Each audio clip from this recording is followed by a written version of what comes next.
Here's a confession. I do not like vision boards. Boo, you stink! I know. Some of you go hard for them, and I used to too, so I get it. Welcome back to my channel. If you're new, my name is Corey, and today I'm gonna try to convince you, maybe not convince you, but I'm gonna try to encourage you to try something different for your vision this year. Every single year, I get invited to at least 5 vision board parties, vision board gatherings, planning parties, you name it. And I'm not gonna lie, I'm probably gonna go to each one. I am, because it's a vibe. It's arts and crafts time. You're hanging with your girls, you're drinking champagne, mimosas, whatever. Look at this. This is a creative girl's dream, really. And previously, I used to love making vision boards. I thought it was the coolest thing ever. I thought it was like the best way to envision my life. However, every single time I would bring a board home, it would get put in a corner somewhere and I likely will never see it again. Why? Because me personally, the collage look doesn't quite work in my apartment. It just doesn't. It's not a part of my feng shui. It's not a part of my aesthetic I got going on in here. So for me, I'm not hanging that up.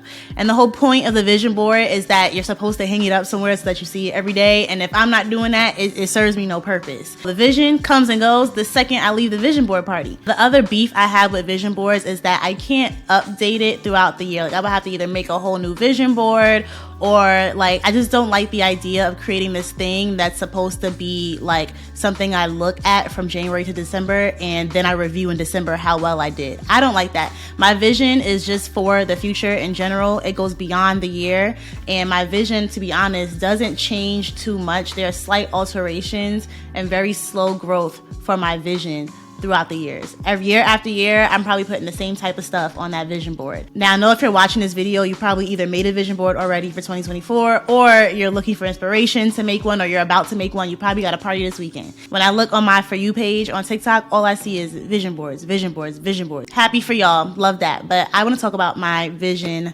journal. I decided to start using a journal as an alternative to a board to kind of alleviate all of the problems that I had with the vision board in the first place. And so this journal kind of serves as a place for me to continue to add to a vision nonstop whenever I feel like something has been updated or whenever I have accomplished something. It also allows me to look at the evolution of my vision over the years. Small updates every once in a while. This year I did update it in December, but should I have an epiphany in February, I will come right back into this book and give it a little update. It's a journal, you know, just like any other journal. So if you're interested, here are the details about how my journal comes to life. So first, the journal itself. This is a sketchbook. It says art can change the world.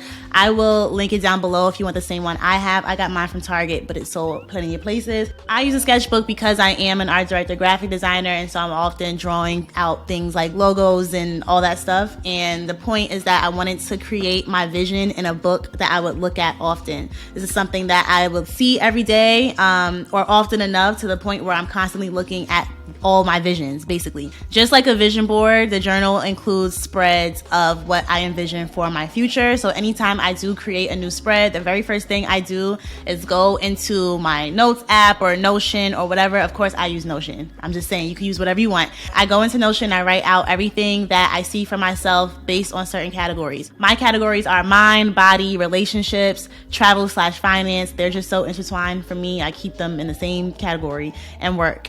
Underneath those categories, I'll list out anything that I see for myself, and I always state it in a present tense. So instead of saying, I want to do this, I say, I am doing this. If you're someone who's into manifestation, all that, you're already used to that concept. It's just, I like it, so I use it. There is no certain amount of statements that I stick to. I kind of just brain dump anything and everything onto that sheet. Once I have all those things written out, I'll kind of look for keywords and common themes around what I want, and I'll go over to Pinterest. You can also use Google Images or wherever you find photos. You can also use magazines still, of course. It's the same concept. But for me, I like to look for images online because, of course, you have a broader range of images you could find and quotes and things like that versus looking in magazines that are already like, you have these 30 pages and that's it. On Pinterest, I'll go ahead and start saving things, downloading, putting them into a folder on my computer. After a while, I'm left with plenty of images to choose from. It's like my own personal magazine. At this point, you just got to print the photos. I am extra, and so I want mine to be heavyweight. I want them to be good quality. I want photos, you know what I mean? So I send mine over to Walgreens. People ask me a lot how I get good quality pictures and all that stuff. One, you want to make sure you're downloading the photos at a higher resolution. You're working within a book, so a smaller photo doesn't need such a high resolution. Just make sure when you send it to print, it's good to go. It'll be clear. But I send mine to Walgreens, or you could do are CVS and Walgreens the same thing?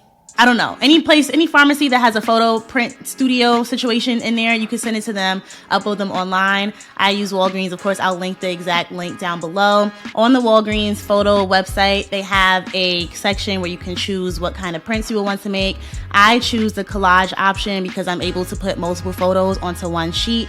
The prices range anywhere from, if you're doing like a 4x6, it could be 50 cents, I think, per sheet. Or if you're doing something larger, like a 5x or 8x10 rather. I use 8x10s because I always have a lot of pictures, and I have a bigger journal. The 8x10s may be $5 per sheet. Now that is actually ridiculous. I normally would not pay that much for that, trust me. But the good thing about Walgreens is that there literally is always a sale, anywhere from 40 to 50 to 60% off of photo print. So that's just why I choose them. That is my printer of choice when it comes to these photos. Now that the photos are all printed, I go ahead and do the same process I would as a vision board, except I do one sheet per category. One page would be for mind, one page for body, one page for relationships, and so on. This is the most fun part, so you kind of just do as you please, you freestyle it, but I always leave room to write out the same things that I wrote down in my Notion.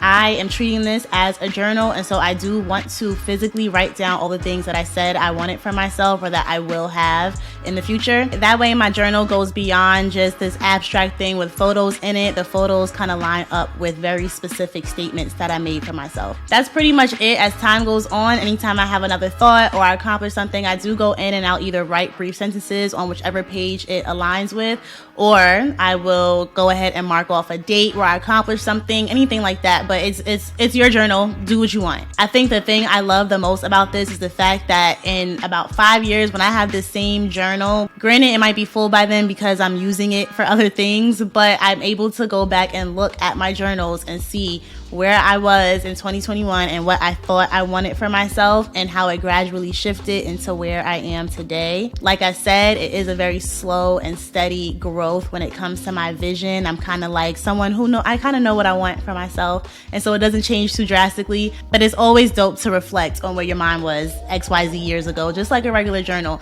I am going to get into regular journaling this year as well, so I'm excited for that. I might just go ahead and put it in this sketchbook as well. That is all I have for today. Let me know in the comments if this is something that you would try, or if you are planning to go to a vision board party anytime soon, because one thing about me and that journal will show up to every party. I'm telling you. Thank you so much for watching. As usual, subscribe if you aren't already, and I will see you in 2024. Happy New Year.